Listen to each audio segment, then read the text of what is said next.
네, 아테넨토크 오늘은 박승혜 작가의 작품으로 인사를 드립니다. 작품이 여기 있는데요. 이 소는 우리 다들 아는 것처럼 그 토끼 귀를 표현한 것 같은 그런 생각이 들고요. 고깔이 얼굴을 가리고 있어서 누굴까? 누구지? 뭐 이런 궁금증도 듭니다.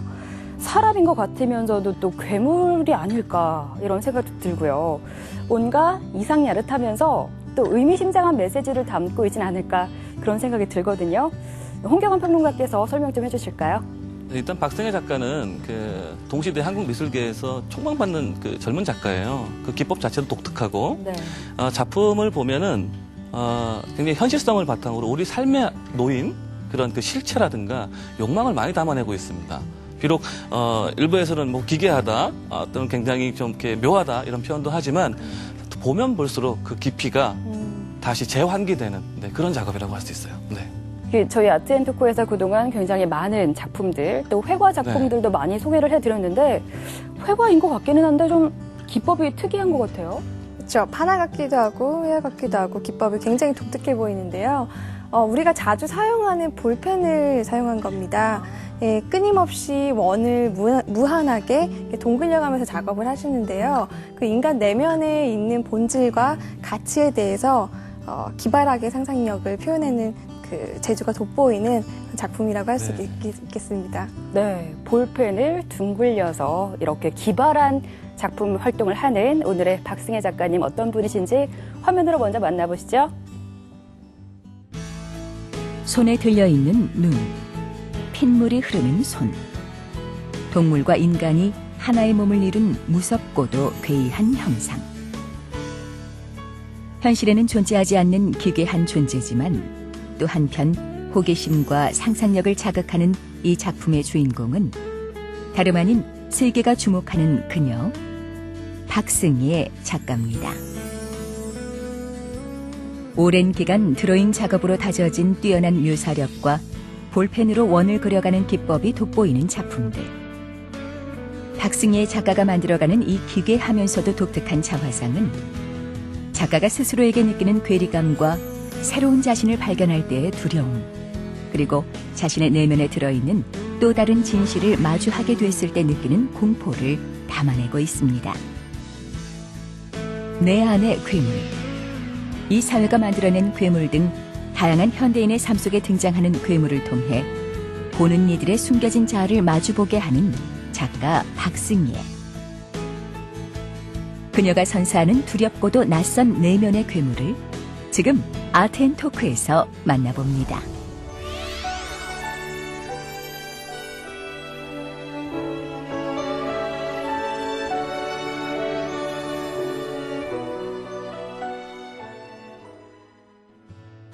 네, 박승혜 작가님 나오셨습니다. 작가님 어서 오세요. 안녕하세요. 반갑습니다. 안녕하세요. 네, 작가님 지금 스튜디오에 작품이 한 4점 정도 있는데 다 인물이 주인공이 작가님인 건가요? 예, 여기 있는 건 다 자화상들이에요. 그런데 실제로 뵈니까 귀엽게 좀 생기셨는데 조금 무섭게 표현이 돼 있어요. 저는 제 작업이라서 그런지 사실 뭐 무섭다는 생각은 하진 않거든요. 근데 작업에서 사실 이야기하고 있는 부분이 두려움이긴 해요.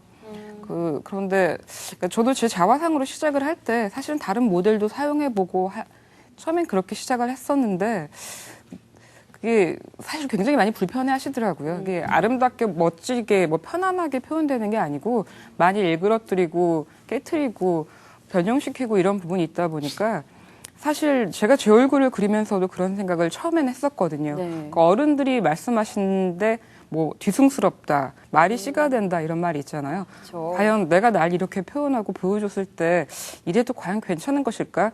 일어나지도 않은 일이고 어떤 미연의 두려움이겠죠. 근데 타인들을 모델로 사용했을 때 그건 굉장히 컸고요. 그래서 어떤 면에서는 제가 가장 편하기 때문에 자화상으로 시작을 했던 부분이고요. 근데 자화상이 아닌 작업도 사실 같이 진행은 하고 있어요.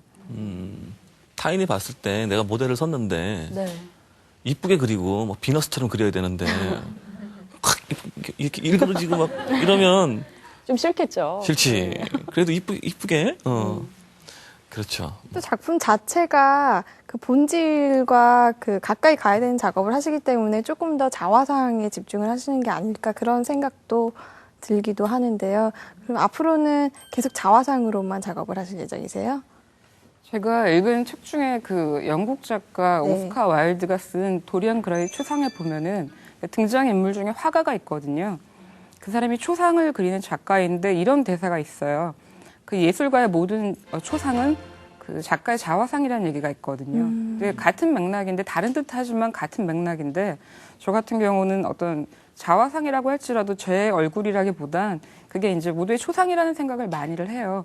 그게 만약에 어떤 세상을 하나의 큰 거울이라고 두고 봤을 때 조각조각으로 그건 깨지고 나뉘어질 수 있잖아요. 그 하나하나의 편린들이 제 자신이거나 타인들이라고 했을 때 이 같은 세상 속에서 어차피 살아가고 영향을 받아가고 교육을 받아가고 하다 보니까 하나의 조각을 가지고 각도만 비춰도 돌려도 어떤 다른 모습들을 많이 투영하게 되잖아요. 네. 그래서 제 자화상을 사용해서 제 이야기뿐만 아니고 타인들의 이야기도 하고 있지만 또 제가 자화상 아닌 다른 모델을 가지고 또 작업을 같이 병행도 하기 때문에 그 모습들을 통해서 또 다른 사람들의 모습, 또 저의 모습도 같이 이야기하고 있거든요. 그래서 앞으로 아마 자화상과 그런 어떤 모델을 사용하는 건 꾸준히 병행될 것 같습니다. 그 작가님이 지금도 말씀을 하셨는데 작품을 통해서 작가님의 얘기도 하고 계시고 뭐 타인의 얘기도 하고 계시다고 했는데 그림들을 봤을 때 막 아름답기만 한 표정은 아니잖아요. 막 인상도 쓰고 있고 막 우는 듯한 느낌도 있고 눈도 막 뽑아져 있고 딱히 하시고 싶은 메시지가 있는 건가요? 제가 제 작업에 대해서 말씀을 드릴 때 몇 개 키워드를 가지고 또 이야기를 하기도 해요. 좀 더 이해가 쉽도록. 그게 첫 번째는 어떤 그 인간이 가지고 있는 다면성이라는 것이고요.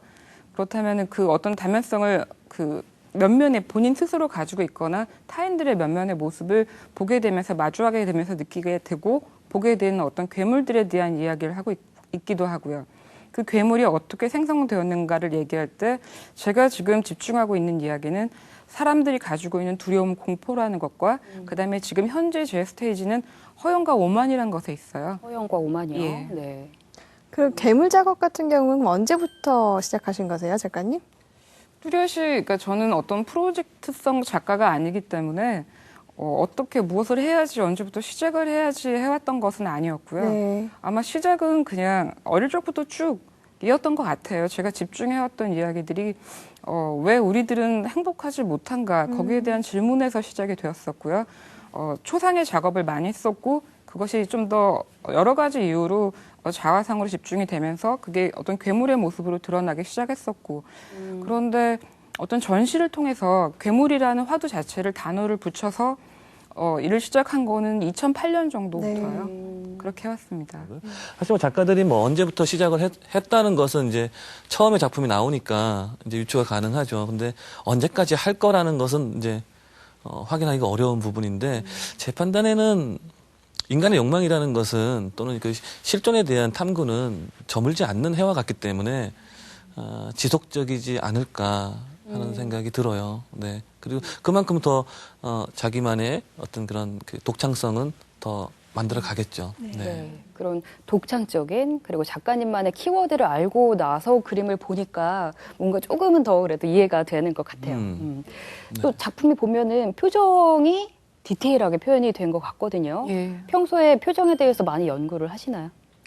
그러니까 작업이 제가 주로 보여주는 게 얼굴과 손 두 가지이기 때문에 그러니까 두 가지 도구를 가지고 제가 하고자 하는 이야기들을 매번 조금씩 다른 어떤 각도로 표현을 해야 되기 때문에 항상 표정에 대해서 그다음에 손의 모양에 대해서 생각을 하고 많은 제스처들을 제가 만들어 보기도 하고 또 타인의 표정이라든지 어떤 손 동작에서 읽어지는 것들이 항상 주의를 갖고 있게 되고 네. 관심을 갖고 있게 되죠.